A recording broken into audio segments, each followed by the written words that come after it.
Hi friends, Shri Swami Samarth. आज अंशूच्या पप्पाने आमच्यासाठी भेळ बनवली होती.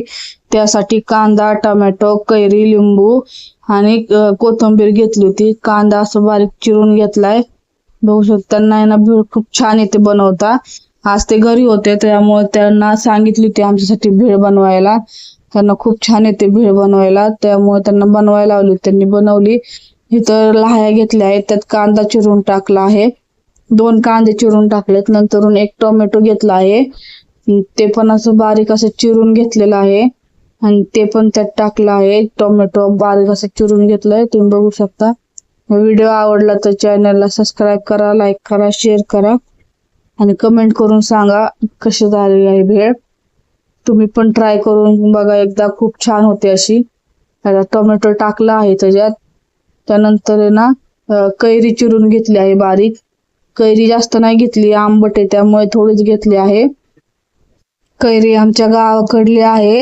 आमच्या घरापुढे खूप झाडं आहेत कैरीची. त्या दिवशी गावाकडून येताना आम्ही कैरी आणली होती आणि थोडीशी आंबट आहे. ते पिकल्यावर खूप गोड होतात त्याच्या, पण कैरी थोडी आंबट लागते त्यामुळे थोडीच घेतली होती.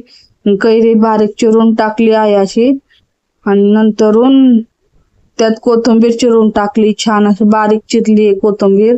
मला तर काही जास्त कोथिंबीर आवडत नाही त्यामुळे त्यांनी थोडीच टाकली आहे. त्यात कोथिंबीरने छान चव येते त्यामुळे थोडीशी कोथिंबीर बारीक चिरून टाकली आहे. व्हिडिओ कसा आहे नक्की कमेंट करून सांगा. मला व्हिडिओ जमतात का नाही बनवाय ते पण सांगा. भेळ कशी झाली आहे ते पण सांगा. कोथिंबीर बारीक चिरून टाकलेली आहे.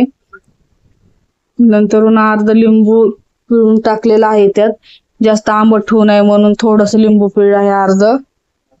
थोडीच भेळ बनवली होती त्यामुळे थोडंच केलं होतं. नक्की बनवा तुम्ही पण अशी भेळ, खूप छान होते. बाहेरची खाण्यापेक्षा घरच्या घरी अशी छान होते. त्यानंतर त्यात धना पावडर टाकली आहे, लाल मिरची पावडर टाकली आहे. नंतर चवीनुसार मीठ टाकलेलं आहे. थोडंसंच मीठ टाकलंय चवीनुसार बघा. आणि तुम्ही पण नक्की ट्राय करा अशी भेळ. नंतर फरसाण टाकलेलं आहे. फरसाण पण होतं, घरी सगळं सामान होतं त्यामुळे मी त्यांना बनवायला लावली होती भेळ. नंतर असं सगळं एकजीव करून घ्यायचं, छान असं व्यवस्थित एकजीव करायचं, म्हणजे चव छान येते त्याला.